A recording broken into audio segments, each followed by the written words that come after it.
Halo, selamat datang kembali di channel Cerita Mulu. Pada video kali ini, kita akan menceritakan cerita tentang Abu Nawas. Judulnya adalah Ahli Hukum Islam saja minta fatwa Abu Nawas. Nonton video ini sampai akhir ya, karena di akhir cerita kita akan menceritakan pelajaran apa yang bisa diambil dari cerita ini.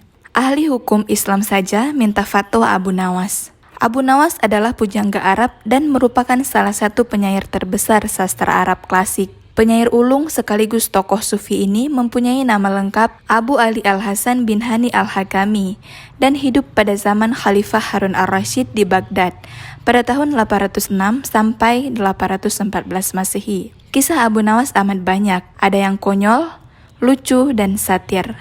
Kisah berikut dinukil dari kitab Abu Nuwas fi Nawadirihi wa Ba'di Kasaidihi karya Salim Samsuddin. Al-Kisah, salah seorang ahli fikih resah akan perkara hukum yang dimilikinya. Hingga akhirnya, keresahan sang fakih tadi mengarahkannya untuk menemui Abu Nawas. Singkat cerita, bertemulah sang fakih dengan Abu Nawas. Tanpa basa-basi, sang fakih pun mengutarakan keresahannya. Wahai Abu Nawas, aku membutuhkan pertolonganmu. Aku ingin engkau memberikan fatwa kepadaku perihal keresahanku selama ini.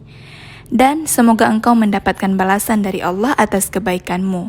Sang fakih berbasa-basi. Keresahan apa yang kau hadapi? Katakan saja, kata Abu Nawas. Wahai Abu Nawas, manakah yang lebih utama? Berjalan di depan iring-iringan jenazah atau di belakangnya? Tanya si ahli fikih. Wahai ahli fikih, jangan terlalu serius dan resah perihal urusan remeh-temeh seperti ini, jawab Abu Nawas. Lantas, fatwa apa yang bisa kau beri padaku perihal perkara ini? Sergah sang ahli fikih penasaran. Abu Nawas pun menjawab, berjalanlah sesukamu, depan belakang, kanan kiri itu sama saja, asal jangan kau naiki keranda jenazahnya. Keseriusan ahli fikih yang tadinya menyimak uraian Abu Nawas berubah menjadi tawa.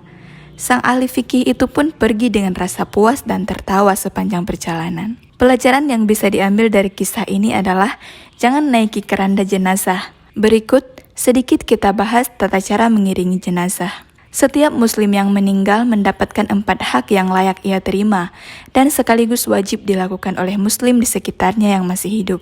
Keempat kewajiban tersebut adalah memandikan, mengafani, mensalati, dan menguburkan. Syekh Qalyubi dan Syekh Umairah menjelaskan beberapa tata cara mengiring jenazah sebagai berikut. Yang pertama, sebaiknya pelayat mengiring jenazah dengan berjalan di depan atau mendahului jenazah dengan perkiraan seumpama pelayat ini menoleh ke belakang. Jenazahnya masih kelihatan. Artinya, meski di depan, sebaiknya jarak antara pelayat dengan jenazah tidak terlalu jauh, sehingga terhalang pandangan antara pengiring dengan jenazah dengan ketutup pelayat yang lain. Yang kedua adalah mengiring jenazah dengan mendahului mayat lebih utama daripada berada di belakang jenazah. Hal ini berlaku baik bagi pejalan kaki maupun berkendara. Dalam sebuah hadis yang diriwayatkan oleh Ibnu Syihab, sesungguhnya Rasulullah SAW, Abu Bakar, dan Umar berjalan di depan jenazah. Para khalifah setelahnya berjalan seperti demikian, serta Abdullah bin Umar juga sama. Al-Muwatta 256. Dalam mengiring jenazah, sebaiknya tidak menggunakan kendaraan kecuali ada uzur, seperti sakit atau tidak mampu. Di sebagian tempat, terutama di perkotaan, jarak antara makam dan rumah duka seringkali sangat jauh, sehingga pengiring kesulitan atau kecapekan jika dipaksa berjalan kaki.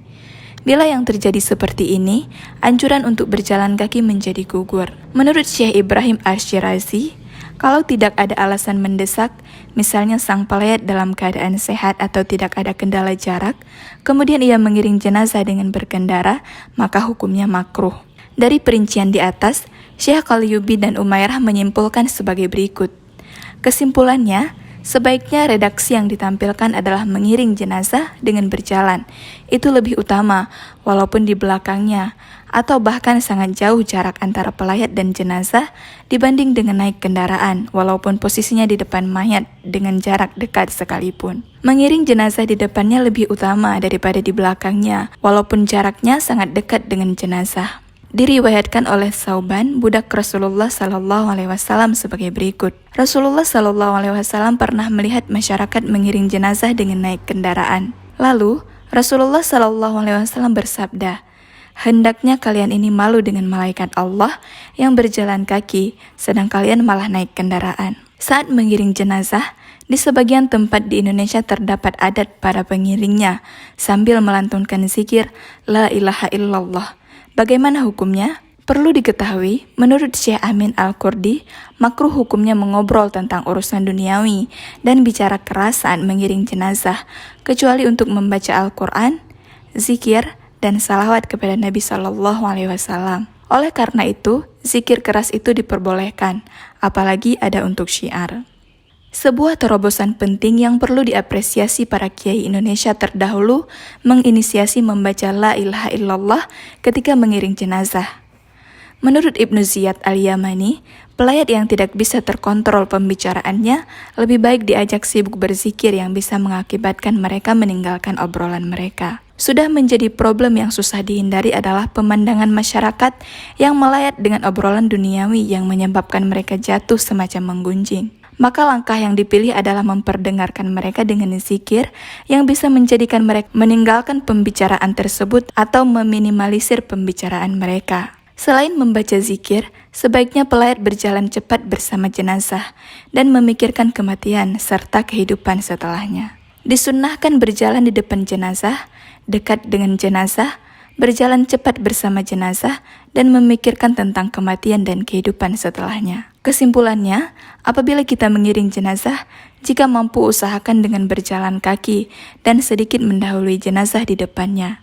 Selain itu, sebaiknya sibukkan diri untuk memikirkan kematian, dan berzikir kepada Allah. Sebagai catatan, jarak dekat dengan jenazah atau iring-iringan secara berkerumun relevan dijalankan saat kondisi normal. Dalam situasi tertentu, seperti jenazah potensial menularkan penyakit, maraknya wabah, atau semacamnya, cara yang digunakan menyesuaikan keadaan yang menurut para ahli tergolong aman, dengan tetap berusaha menerapkan standar 3 anjuran yang sudah dijelaskan sejauh mungkin. Demikianlah video kali ini, semoga bermanfaat ya.